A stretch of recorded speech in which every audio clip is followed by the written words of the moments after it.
I gotta poop. Just saying. Megan. I'm a big solo traveler. My friends are usually too busy or can't afford to constantly fly to a million different places, so I do a lot of it myself. I flew to San Diego for my first time alone. I've been to most of the major cities in California, except for San Diego, so I wanted to check it off my bucket list. I stayed in a decent hotel, very close to downtown. As I checked in, I met a guy a little older than me in the lobby. He struck up a conversation with me about where I was from, how long I'd be here for, and if I'd ever been here. It was apparent. Yo, I would have been like, on me. I would have been like, yo, what's up, bro? Hey, man. Relax. Relax before I pop one. Hey, I get, what's up? I jam this. I'm about to pop one of your goddamn balls. God damn, Jesus. His second time here, and he was also alone. He offered to take my bags to my room for me. Wow. I was going upstairs anyway. Wow, you coming on a little strong, don't you think, player? Relax. Calm all that shit down. I accepted his offer, appreciating his kind gesture. What? He carried my bags to the elevator, and we went to the second floor to my room. He set my bags down outside my door and said it was great meeting me and to enjoy my stay here. Okay. I thanked him again, and he left down the hall. No. I let myself into the room, No. set my bags on the bed. No! Sorry. For anybody that has like headphones. He knows where you... He knows the room number, the door number you stay at. He knows what room you be in. You a cluck ass. You a clucky for doing that shit. You know that oil was supposed to be for him. But now it's for your ass. What's up? I laid down for a bit just to get a quick nap in. When I felt refreshed, I went back down to the lobby and was about to head outside when the lady working the front desk called me over. She asked what that man did when we went upstairs. What? And I told her he just helped me with my bags to my room. She then warned me that that man had been standing outside the hotel for a while, and she... So, ma'am, shut up. I don't want to hear nothing. Can I talk? Shut the hell up. So,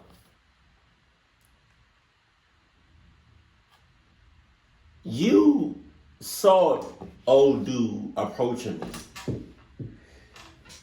You saw we talking. So, my question is, for your clutch ass, if you saw the dude coming towards me, why wouldn't you get out your way, stiff arm him? I spit. Stiff arm him and be like, yo, back up. What's up with you? What's up with you? Relax. I jam this oil. Hey.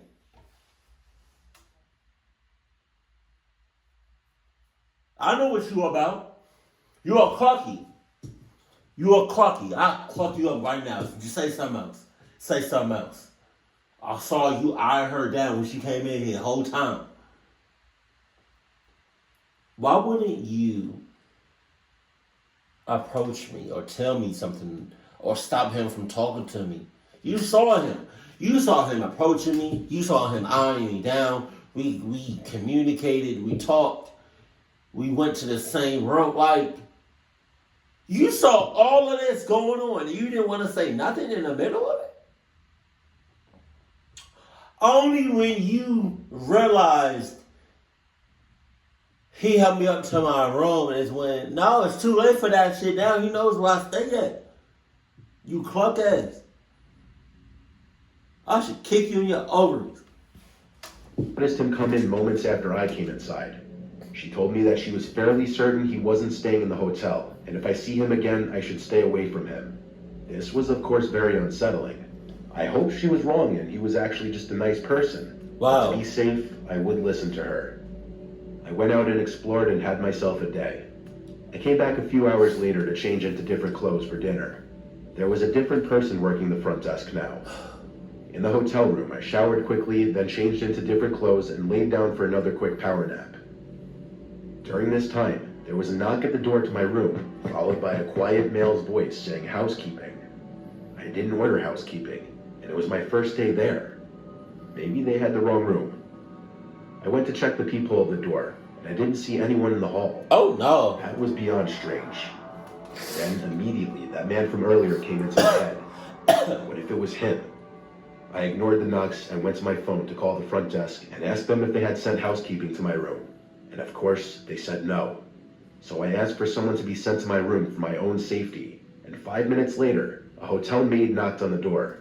I opened it and explained politely the situation to her and thanked her for coming. I then left the hotel to go to dinner. After dinner, I did a city lights night tour and explored some of the happening areas of the city at night. I got back to the hotel room around 10. I went up to the front desk worker and then explained what happened earlier, with the man I met who I feared may have been pretending to be room service to get into my room. I then asked her if she had seen anyone of his description walking around the lobby. She said no. And to make me feel better, she checked the live surveillance camera of my floor, and no one was in the halls. I thanked her and went upstairs to my floor and then to my room. I changed out of my clothes and laid in bed and put on the TV so I could fall asleep to something. Within the hour, I was drifting into a sleep. What I was hearing from the TV was kind of turning into a dream in my half-asleep state. So when I heard a door closing, it became part of my dream. Oh God. I didn't actually wake up until I felt the mattress start shifting as something was putting weight on the other side. Oh shit! I looked over my shoulder to the other side of the bed, and I saw a man in a black COVID mask and baseball hat getting onto the bed, reaching for me. The ball! He grabbed me, trying to cover my mouth so I couldn't scream, but I managed to fight him off for long enough to scream bloody murder. He continued. Really? The person I'm really mad about is the front desk people or the woman. Cause she saw him, like she noticed him, like she could have had him dealt with a long time ago. But nah, he's just lingering around inside and around the hotel. Jesus. I tried to cover my mouth, but I kept struggling and resisting just long enough for someone to start knocking on the door. I screamed help, and by this point, surely the man knew this wasn't going to go his way anymore. He let go of me and opened the door and shoved the woman who was knocking to the floor, and she saw him run down the hall to the stairs. The woman came in to make sure I was okay, as I was in complete shock, followed by tears. Others from neighboring rooms came to see what the commotion was about.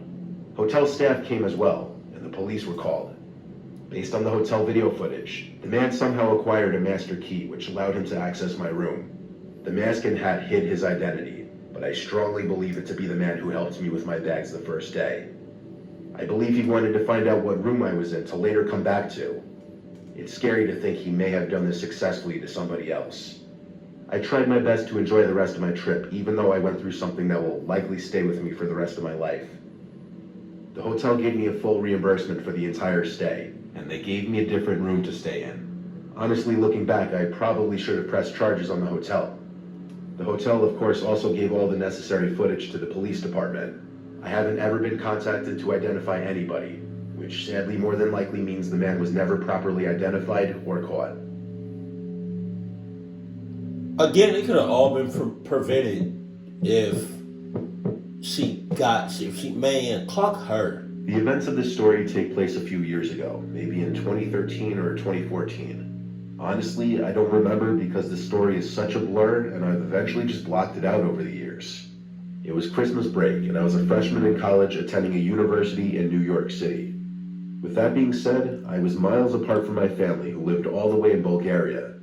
For some of you who may not know where that is, Bulgaria is just a small country in Eastern Europe, right by Romania and Greece. Bulgaria's safety reputation and regulation isn't really that good, but this story actually contrasts that. I was at JFK Airport, maybe just a few days before Christmas Eve, because my initial plan was to surprise my family and friends in Bulgaria. The airport very obviously was packed and loaded with a lot of people, making my traveling experience way more complex and difficult. After hours of security, luggage weighing, and waiting for time to pass, I finally was at rest when the first plane to Istanbul from Manhattan was setting off. The first plane ride was around 8 hours, so I was prepared to be somewhat miserable and sore for the classic economic seating arrangement. I was sat next to two men, unfortunately. For the record, I'm a 5 feet, 110 something pound woman, which didn't make it any better either. These two men were probably well over a foot taller than me and could easily overpower me.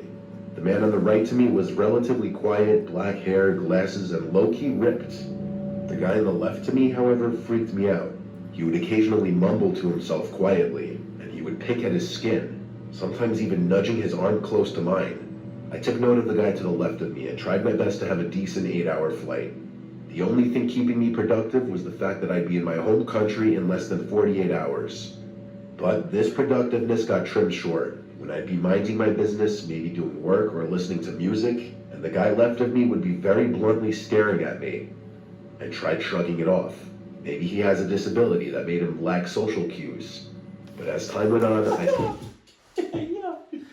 If I was a girl, I would have said, "Hey!" I would have welcomed everybody in the hotel. I mean, in the airplane. I would have been like, "Hey! Hey! Hey! Hey, everybody! We got a clucky on the plane." Everybody in the plane. Clucky! Clucky!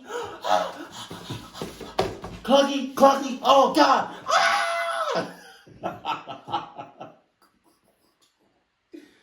Oh, my God. I think I would have just made everything worse. Because can you imagine being like thousands of feet up in the air and everybody freaking hell out? Oh, my God. started to doubt that. At some point during the flight, I was watching season 2 of American Horror Story. Right. The man began speaking to me, asking why I was watching a show that poorly represents the mentally ill, murderers, and whatnot. Very nervously and hastily, I asked him if he needed anything, since it's inappropriate to randomly disturb a stranger who's minding their own business. The season of American Horror Story I was watching was Asylum, which portrays cold-blooded murderers and insane people of a mental hospital. The guy looked me straight in the eye and said very candidly, "I just think it's fucked up how everyone thinks people who skin others alive are crazy. I mean, aren't we all like that?" No, Igor. We're not all like that. And to be frank with you, I think you're like that. You know? Because how the hell are you going to interrupt me and I'm minding my own business?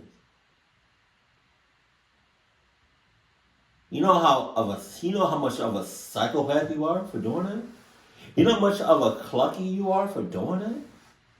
How are you going to interrupt me while I'm minding my own business and I'm watching something just for you to come on? No. And the fact that you just said what you just said about skinning people, like, come on. Come on. Say something else. I'm going to pop both your balls and I'm going to jab this oil down your throat.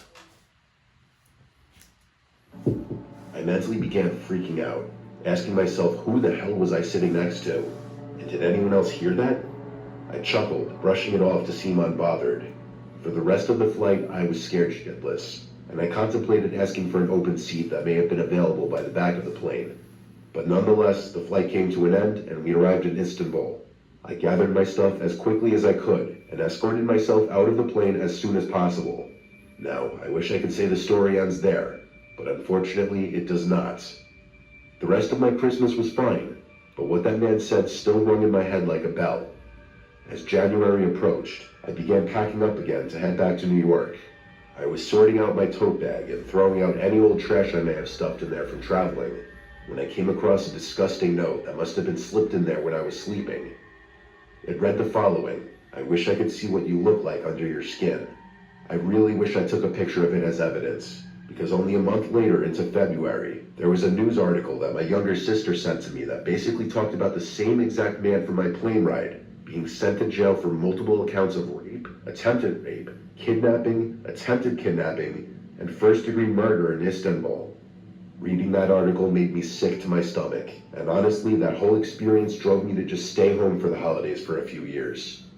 Please.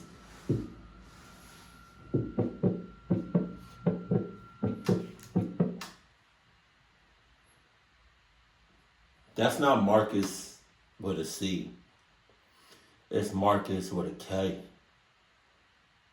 So, whatever happens to him, I'm gonna go ahead and put Marcus with a K. Let me emphasize the K on the Cluck names list. You got me messed up if you spelled it with a C. In the winter of 2018, to escape the cold weather, my girlfriend Claire and I took a week off from our jobs to go away to a nice beach resort in Mexico, where the water was crystal blue and the weather was perfect. The resort was extremely affordable for a 7-day all-inclusive package. It had a buffet, 3 pools, was on the beach, had 1 million bars, an entertainment hall, and tons of group excursions. We were going to be there for a whole week, so we had a lot planned. The first couple days we relaxed around the resort, getting use out of the unlimited drinks package. The surrounding area of the resort was a lot of jungle and scenic looking roads, so we took a private shuttle on the 3rd day to the nearest car rental place. The shuttle driver warned us not to stray too far from the coast, as there are a lot of unsafe areas. We rented a Ford Fiesta. There weren't exactly any Mustangs or Camaros at this rental place. The car rental place was in a small city about 5 miles up the road from the resort. There was basically this one long road that ran along a bunch of resorts, and next to this road was miles of jungle and occasional small towns. Wow. We drove south on the road until we ended up in Toulouse. So it's small towns, neighborhoods inside of a jungle. That's a problem. It's not a jungle inside of some towns. No. There's a difference between having neighborhoods in a jungle and a jungle in neighborhoods. If it's neighborhoods inside of a jungle, the jungle was there first. The jungle gonna cluck you up. The actual city of Tulum was less appealing than I had imagined, considering a lot of my friends were always talking about wanting to go there. We drove through the Tulum area, then back up north. We found a dirt road into a jungle area, and decided to just drive through it and see where it goes. On either side of us was just jungle, probably for miles. We drove down this wide dirt road, enjoying the scenery and little off-roading experience, though Claire seemed to think we shouldn't be on a dirt road like this in a rental in fear of dirtying it up, and I agreed. So we did a 3-point turn and started heading back in the direction of the main road. Eventually... What does that have to do with anything? It's just dirt. They can just clean it. It's not like you damaging the car. They can just clean it. If they don't want to clean it, wow. We were stopped by these 3 men walking out from the jungle onto the road. We both simultaneously said, "Oh no," knowing this could be trouble. I brought the car to a halt and lowered the window a little bit as one of the men came up to it and started speaking in Spanish. I said no hablo español, and things started to get a little heated. One of the other men came to Claire's window and knocked on it. I told her not to lower it. The guy in my window started saying money, money, and I saw the one man still in front of the car making his way to my window as well, and he pulled a knife out of his right pocket. I stepped on the gas and the car jumped forward. The 3 men were yelling and running after us, but obviously they couldn't run faster than a car. Our hearts were in our throats from that encounter. I didn't let up on the gas until we made it off the dirt road. After that, we didn't really want to drive around anymore.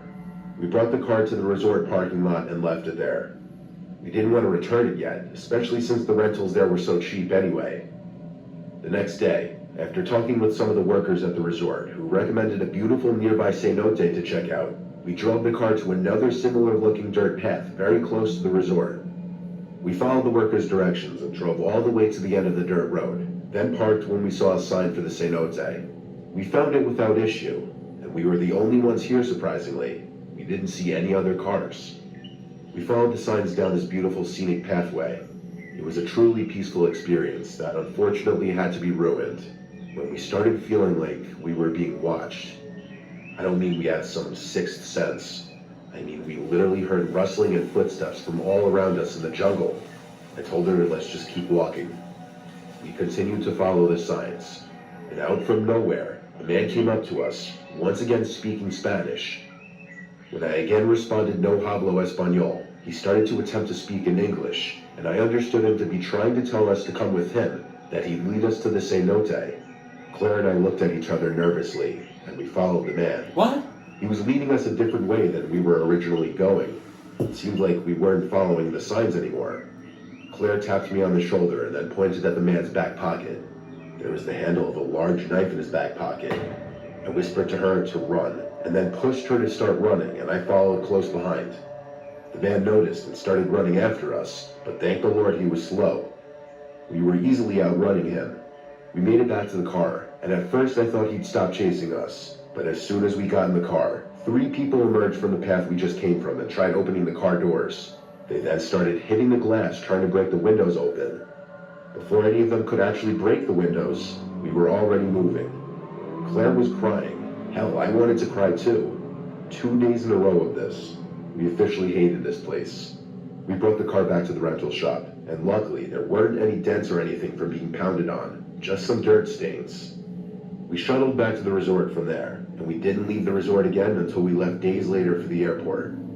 We warned the resort staff about the attack so they could warn the guests. We haven't returned to Mexico since, but I'm honestly not sure if we ever will. Even in what was supposed to be a safer area by the resorts, 2 days in a row we barely escaped being robbed and attacked.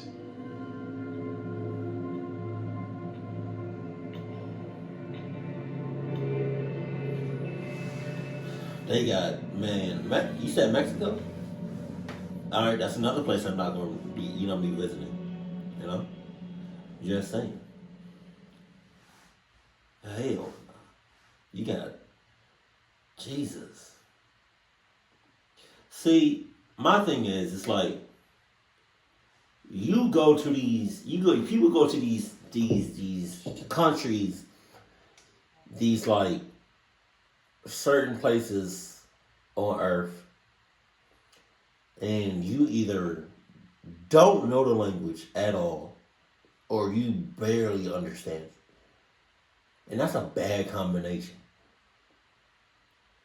Because I cannot imagine myself going to like Japan, and I don't know shit about Japan, like nothing at all. At all. I do not know one word. That's crazy.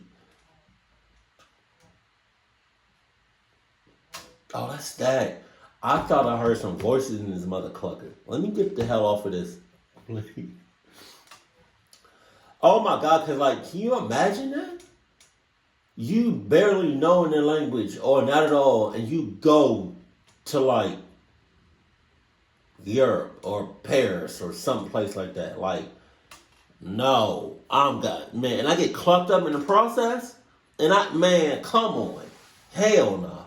Keep cool, keep classy. I love you, stay happy. My family.